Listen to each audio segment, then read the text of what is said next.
Hi, Lee, and thanks for coming on and having a chat to me this morning. And it is quite early morning.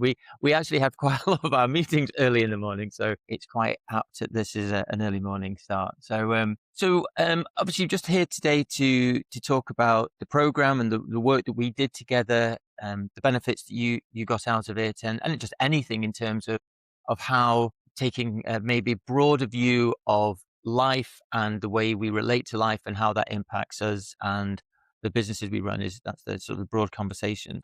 What sparked in you start thinking about going through the program? What was your motivation at the beginning, do you think? Yeah, good question. And yeah, it is early, but we have developed some earlier routines over the past few months. So I'll try to bring my best energy to this call. So yeah, I think I was actually in preparation for this call, I was having a little bit of a look through the kind of welcome questionnaire that you sent at the start of the program Uh-huh. around kind of what like where I was at. And I think just reflecting back on that was quite interesting because, as I guess, yeah, as a creative agency leader, I think where I've been really fulfilled over the past few years, and this is partly because of our, like, Zebra Growth's niche and the work that we do and the clients that we serve. But overall, from a, work and a purpose perspective, I've been pretty fulfilled. And like on paper, there's been a lot of challenges over the past few years, but I've really been enjoying my work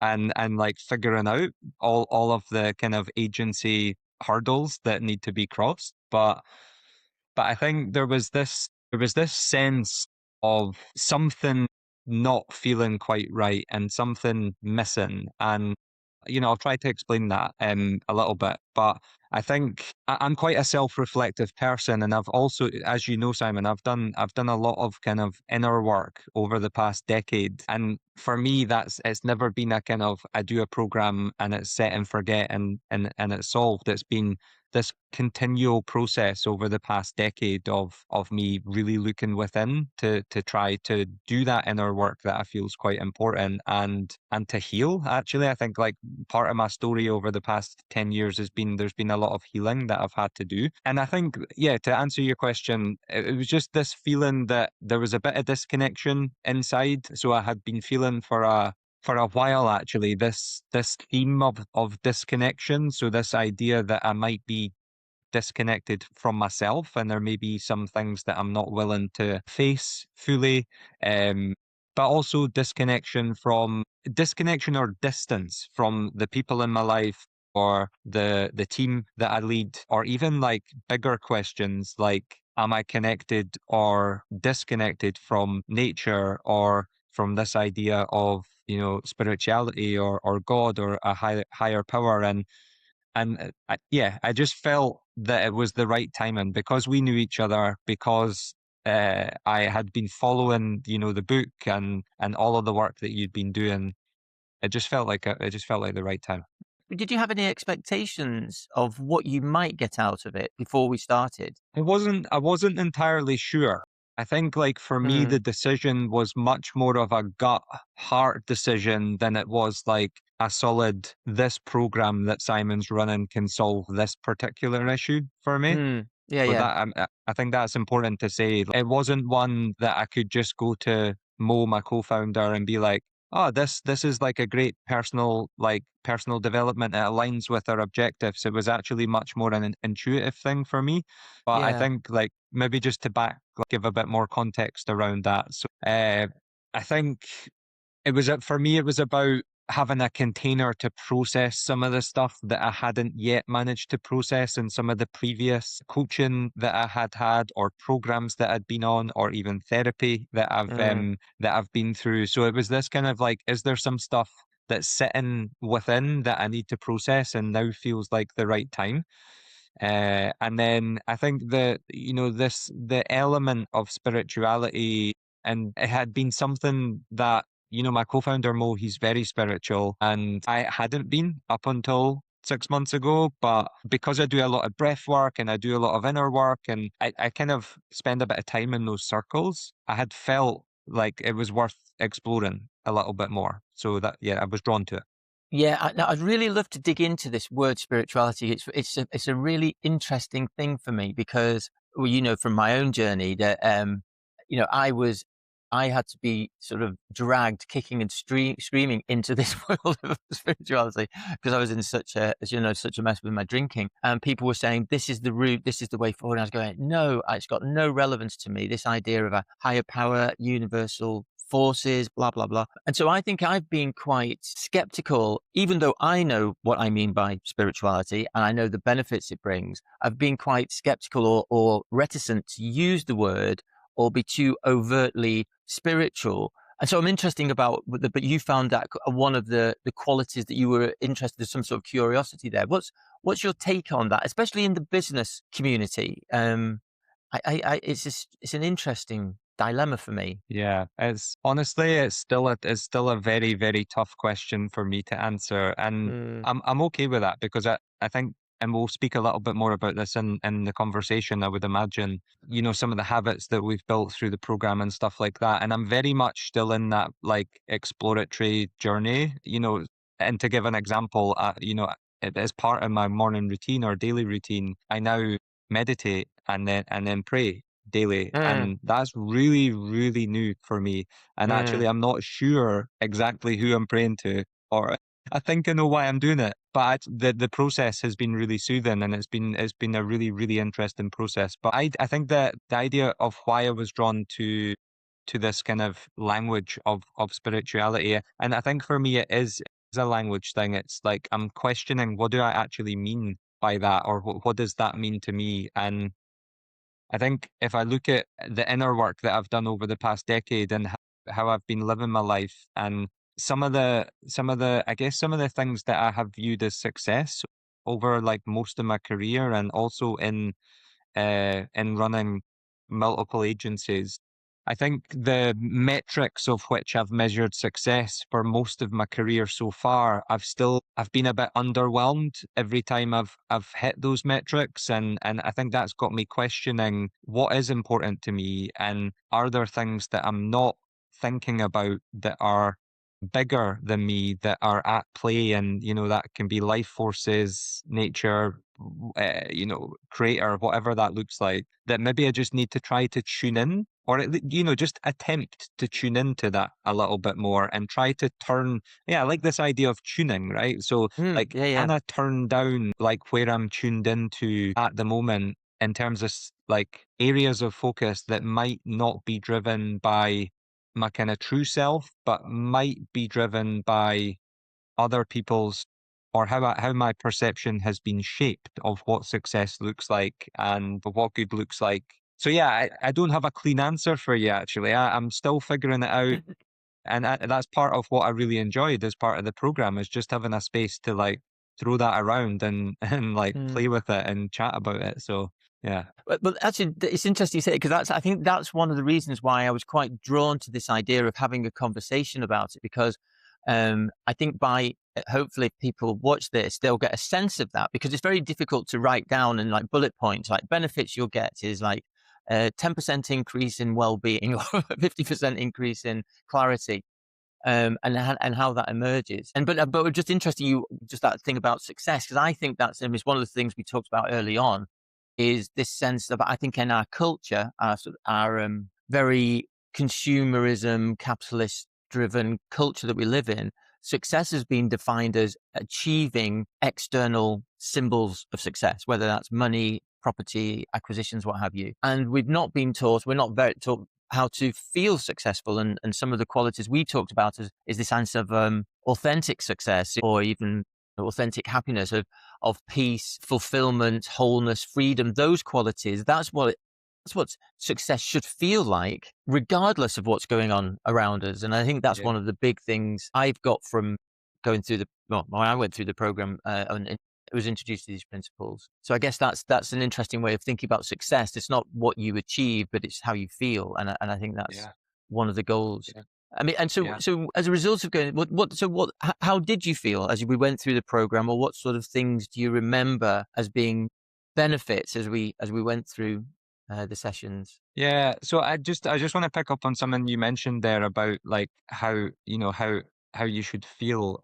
The past the past 16 years, or my whole career, past 16, 17, maybe 17 years, geez, I'm getting older. Uh, I've, like you, developed learned behavior, and I've been conditioned through my environment, through, the people that I idolized and the circles that I was involved in, and I guess the overall entrepreneurship space. I've been conditioned by that environment, and that's manifested itself in some pretty toxic behavior, I must say, that just feels normal to me, and actually most of the time feels safe. And that's the pushing through at all costs, and my nervous system being completely shot because, like, I don't actually know how to process the multiple crises that I'm faced with in agency life, or the decisions being made by fear or Mm, anxiety, or this pressure to succeed. And all of that is useful, and when in moderation and when in balance, but when it is the kind of dominating force of what drives your day-to-day leadership, it's actually really exhausting. And I personally think it's actually quite toxic. And I now see, after the work that I've done over, partly through this program, but over the past 10 years, I now see that actually it doesn't need to be that way. mm, There's a choice to be made, and that can be mm, made. So I think that's important context for me. mm. The first two-thirds in my career have been driven by that false self, that ego self, constant pressure, and actually not having a way to be able to sit and feel how I'm feeling. And And I think that's had a lot of negative consequences. yeah, no, I totally agree, and I was the same, and I think a lot of people don't realize that that's what's happening. They just feel overwhelmed, rushed, like you say, on edge, and they're not aware that there is another way of being in the world. It's just that's just what we see around us. It always amazes me that when people meet, "Are you keeping busy?" Like, that's a good thing, Yeah. always on edge. Um, Yeah. yeah, so Yeah. yeah, so So, no, sorry, on you go. On you go. oh, no, no. So I was just going to say, so in terms of the program and things like helping you on that journey or assisting you further into that journey, what were the sorts of benefits you started to emerge? So I think the first thing for me, what, and it's been a topic over the past 10 years, as I've said, but I feel like the inner work. So they actually Mm, have, having the committing to that weekly process of mm, having some uncomfortable conversations, and like looking within for some of the answers that have maybe been sitting there that I've been avoiding. But having that container, that space to just chat that through and explore that is actually, I think, partly what I knew, that to answer your first question about, like, oh, I see. Yeah, yeah. why was I drawn to the program.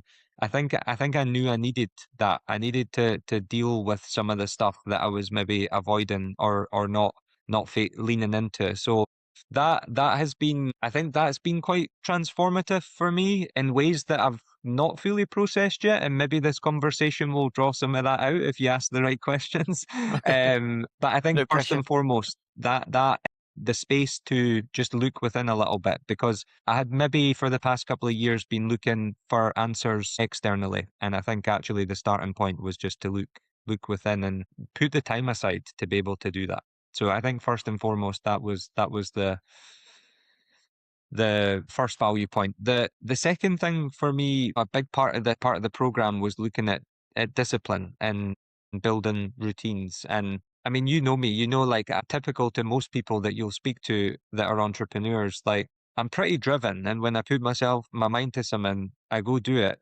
But also, um I'm pretty inconsistent, so I'm pretty hot and cold, and I can have good routines and be very disciplined for 6 months straight, and then I can equally be very undisciplined for 6 months straight. So I'm very all or nothing. I'm very hot and cold, and I think that's pretty typical of founders actually, and or some founders. So I think the process of working with you to build a routine has been really helpful, and not easy. I mean, I think, Mm. I don't know how many, was it 16 weeks we worked together, Well, something like that? yeah, I mean, the program lasts 16 weeks, but I think it was more, because we had missed weeks. And so I think we started working last summer and we just finished in January. So it's more like 6 months. Yeah.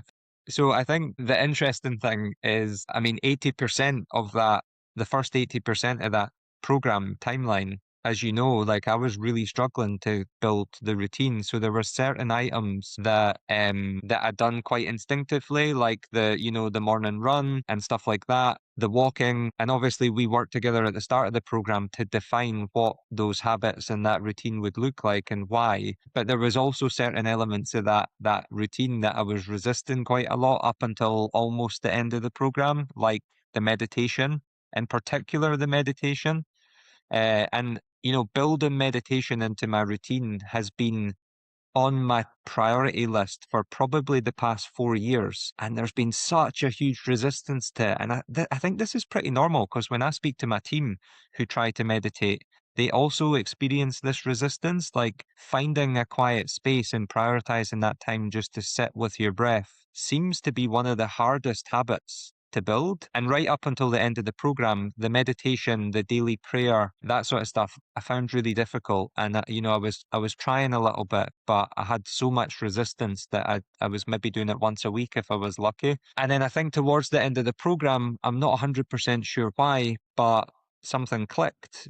Since like I says earlier before this call, since January really. So, 3 full months, I've managed to maintain my daily routine, all of those habits, my journaling, my meditation, my prayer, my walk, my run. I've also introduced the gym 3 times a week and I'm really enjoying that actually. It's brilliant that I've got that habit back. And then layered on top of that, my kind of food choices have significantly shifted. I've introduced some fasting into my routine on cycles. So I think the routine has been a big one, and maybe just an interesting story to build on that a little bit. So we are, as you know, Simon, because you sit on Zebra Growth's board, we're testing out something at Zebra Growth at the moment where we're going to introduce a policy around extended leave after 3 years of service. So once a team member has been with us 3 years, they will get 4 to 6 weeks of extended leave, almost full salary, to enable them to really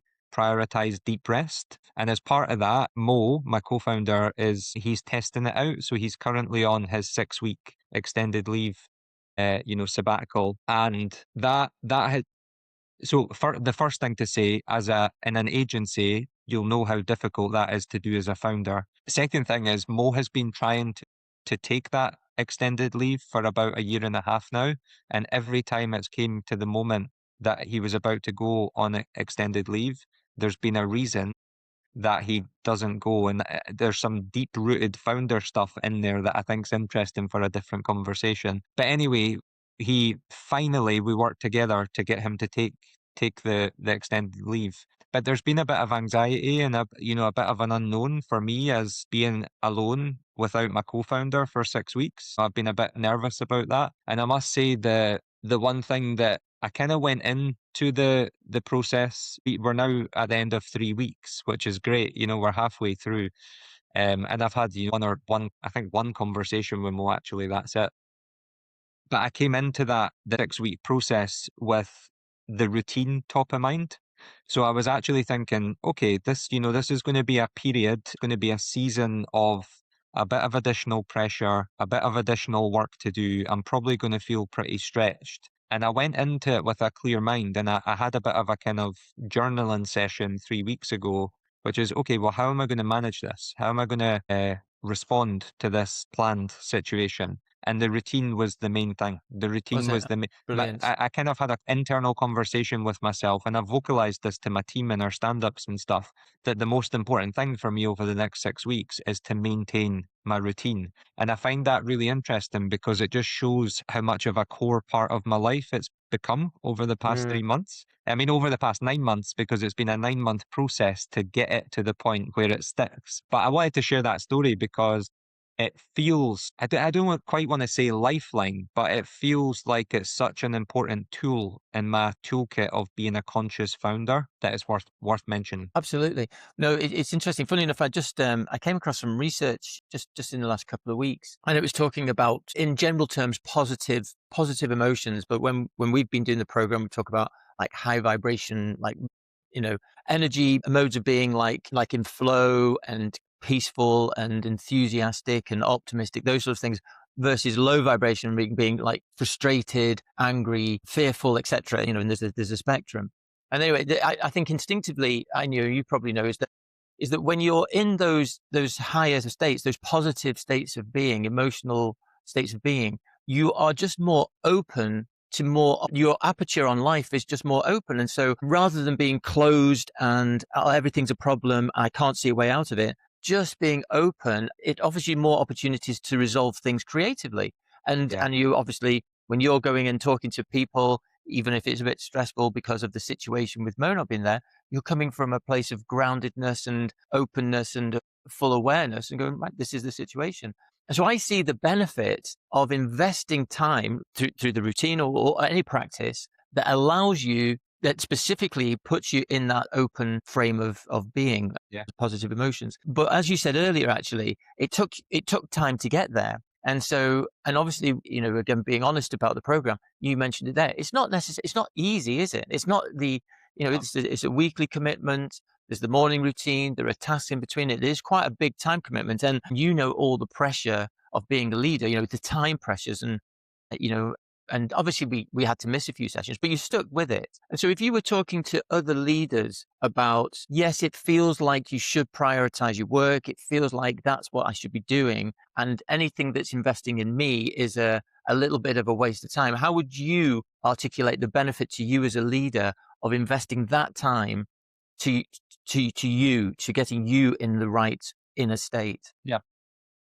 Okay, I'm gonna be really honest with this answer actually. So I think firstly I'll paint a picture which maybe some other founders and you will definitely resonate with, Simon. So I've always been an early bird, and it's because I feel like I can get my focus work done before the rest of the team start, and I think a lot of founders do that. I think a lot of agency leaders do that, whether that's morning or night. But what I'd noticed is a pattern over the past couple of years as the pressure's been on, as we've been, repositioning and pivoting and trying to get product market fit for Zebra growth, in amongst, as the world is, crumbling around us. And, it's been a difficult couple of years for agencies. And what I'd noticed is my 7 a.m. start.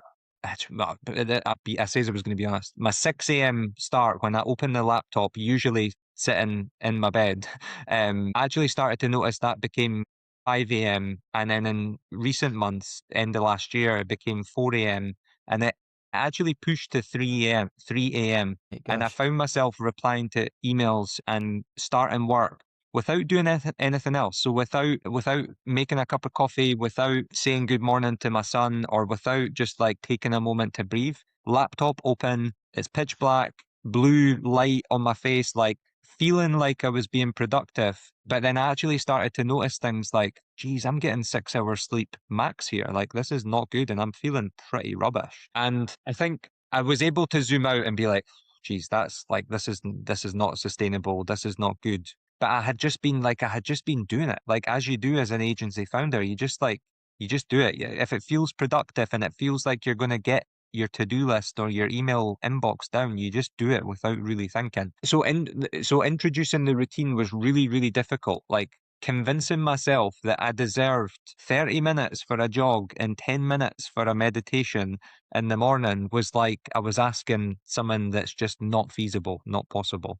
And as you know, it took 6 months for us to like work through that and break that down and actually get to the point where I was like, one, I deserve this, and two, it allows me to approach my work and start my day in a more conscious, balanced, neutral state. So, and then I just wanted to talk through what that looks like. So on a weekly basis now, I build in somewhere between 40 75 minutes each morning. I still start work first. So I now have a rule where I don't start work before 4. That might, that might sound ridiculous to people, but the between 3 to 4 was like my red zone. Like that was just, it was getting ridiculous because where does that stop? Am I going to start work at 2? Am I going to start work at 1? So I now no longer work before 4, or my two conditions are before 4 or if I've not had minimum 7 hours sleep. So Right. Yeah. if I've not had 7 hours, I'll start later. But I do a couple hours work and then I book in my 45,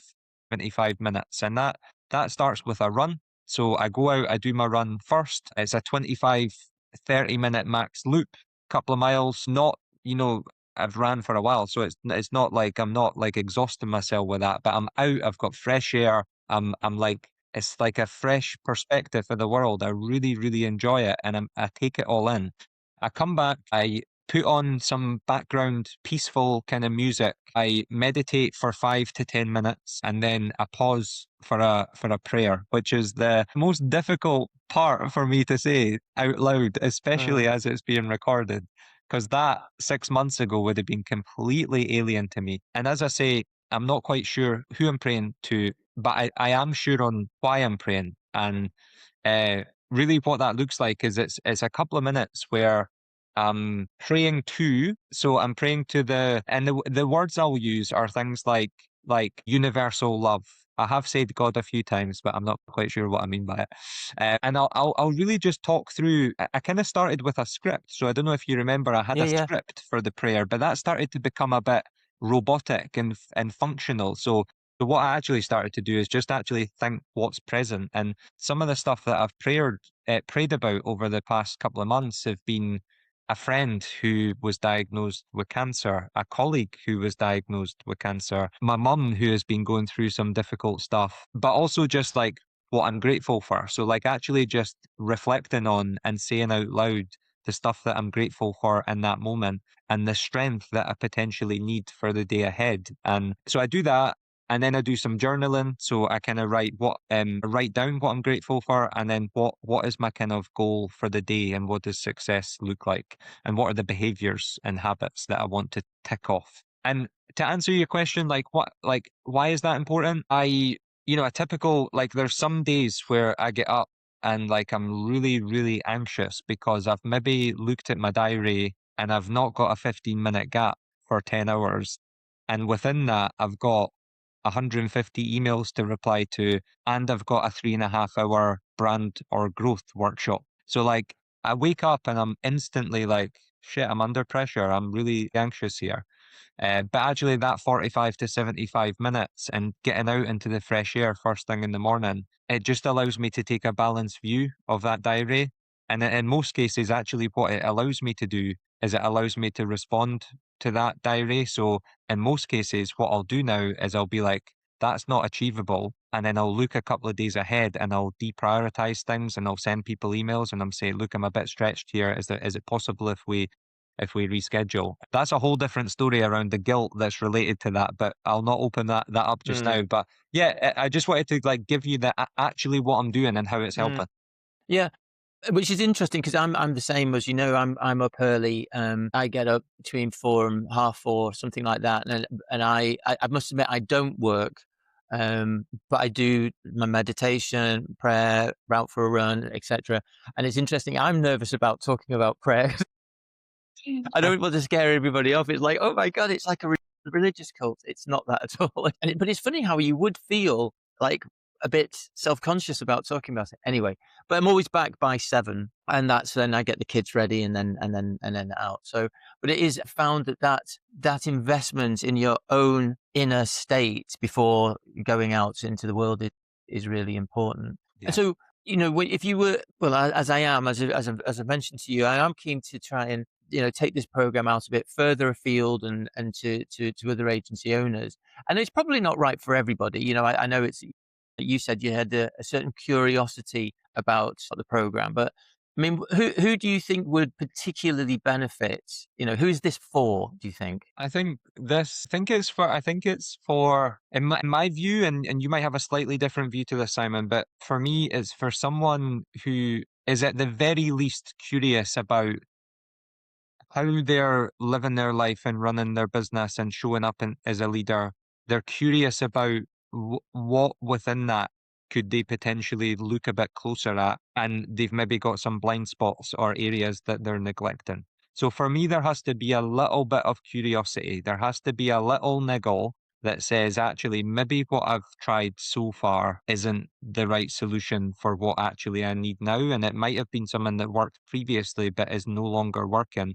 And that might be manifesting itself in ways in like their personal life, in the depth of their relationships with family or kids or work. And for me, actually, what was really interesting in this program is, as you know, I kind of tended to navigate a little bit more to the personal stuff because that felt where like I had some unresolved stuff, or I hadn't given those areas enough attention, like the inner work that I needed to do, like the relationships that I needed to look closely at with family and with friends and stuff like that. But actually, what was interesting for me is just how closely those are linked. So, like, I'll maybe if I can give an example, if that's Sure, okay. yeah, yeah, please do. So one of the areas we covered in quite a lot of depth that was really uncomfortable for me in the program, but I brought it up willingly, was the kind of the broken relationship that I had with my dad and the father figures in my life, the trauma that had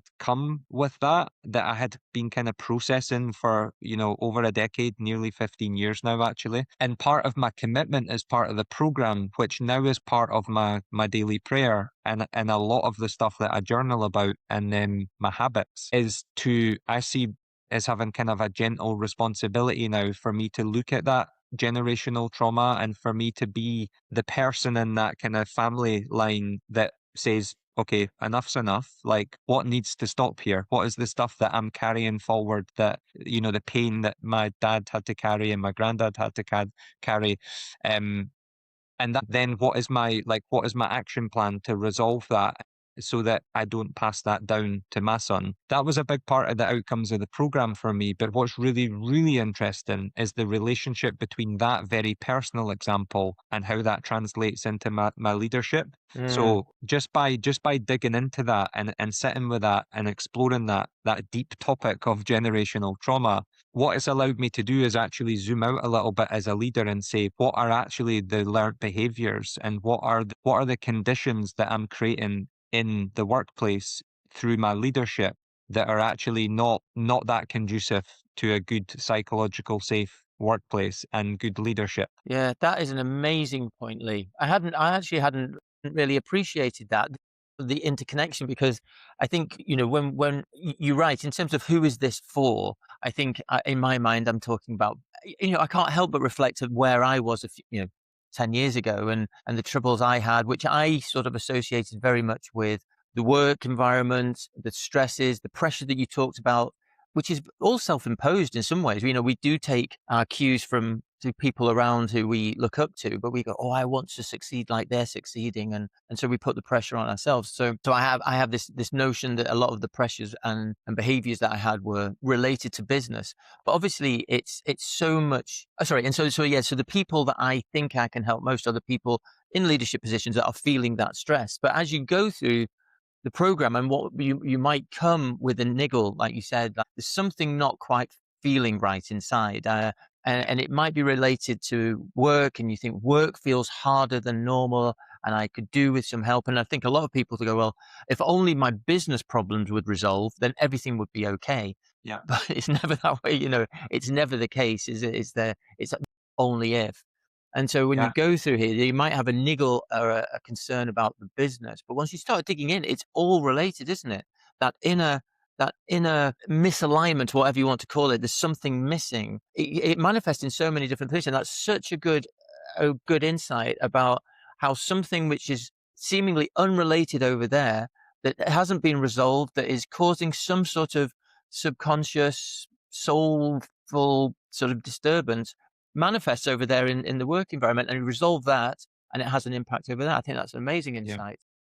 Yeah, totally. Maybe just Simon, just a quick. You've just inspired a couple of other thoughts because I went into like a deep story there, but like a few, like in my mind, there's a couple of entry points for this program from my perspective. So I think a leader who is like, by all normal metrics of success, is achieving externally really well, but they're feeling a gap between their outer success and their inner world. So like for me, that's a really good entry point here. I think uh, from my perspective as a man who is potentially carrying unprocessed shame, trauma, like feelings. Actually, this was a really good container, and I know it's not just designed for men, but actually having a space to like examine some of that stuff and sit with it, and it has been really, really useful for me as a man. And we don't have a lot of those spaces, so I think that's a biggie for me. And then the final one, which I think is a really important one, and actually is the most important one for me, is like a founder, leader, entrepreneur, whatever you want to say, is starting to sense, and I, I had sensed this before the program, but everyone has their own journey, is that the way that they had been building businesses had been driven by ego, and there was just a Mm, lot of like underlying lack and stuff that was driving my decisions and how to build a business, that just didn't, like, there was a complete misalignment. It did not feel like, no matter like regard no matter how much I had grown the business, I just, something was missing, and it never felt aligned with my internal values, and I needed the space to explore that, and you brought that space. So yeah, mm. I just wanted to add that. Brilliant. That's really good. Just, I know we'll finish shortly, but just another interesting element to this is obviously we actually met properly through our relationship to B Corp and our commitment to using business as a force for good. So I think we both instinctively have been drawn to this world of business as a force for good rather than business as a as you say a force for greed. And so that's how we met. But it is interesting, actually. I rake it in some more research that I found is that B founders or leaders of B corporations tend to suffer more than traditional business leaders, and I think it's because there's this felt responsibility to do good and be good at all times, which adds on to the responsibility of trying to just run a business. You know, not profit. Well, yes, profitably, just so it's sustainable. And I just wondered if you'd had any thoughts on that, whether that rings true. It's like that added responsibility of leading by example and being a bit of a B Corps. There's not many of them about in terms of the as a percentage of total businesses, but it's such an important element for me in terms of how businesses operate. Does that is there an added pressure there? Do you think? Yeah. Yes, yes, yes, but is Mm, probably my answer to that. So something that I'm really, really conscious of is like not trying to be the hero. mm, So, like, as we are a B Corp, yes, we are a very purpose-driven organization, but for me, there's like a really fine line that I need to walk personally, in terms of I'm doing what I'm doing because it feels right, but also I'm not adding this additional pressure that I need to set an example or need to be perfect, and I think like I wrestle with that daily. I think for me, and we spoke about this the other day, Simon. There's a lot going on in the world right now that is just pretty mind blowing and pretty toxic, and quite a lot to deal with. So there's a couple of cases that we've spoke about a little bit. We spoke about the Louis Theroux documentary Inside yeah, the Manosphere, and that whole world of, I guess, male influencers with really, really derogatory views of women, and how a business, how wealth should be created, and yeah, and how a man should act. And I also looked, I've been looking really closely from the sidelines, kind of what's been going on with the kind of BrewDog situation, with yeah, where BrewDog have been bought, and the equity punks have really lost all of the money that they put in. And our businesses all around us and individuals are building businesses that are actually inherently pretty toxic, sometimes consciously, sometimes completely unconsciously.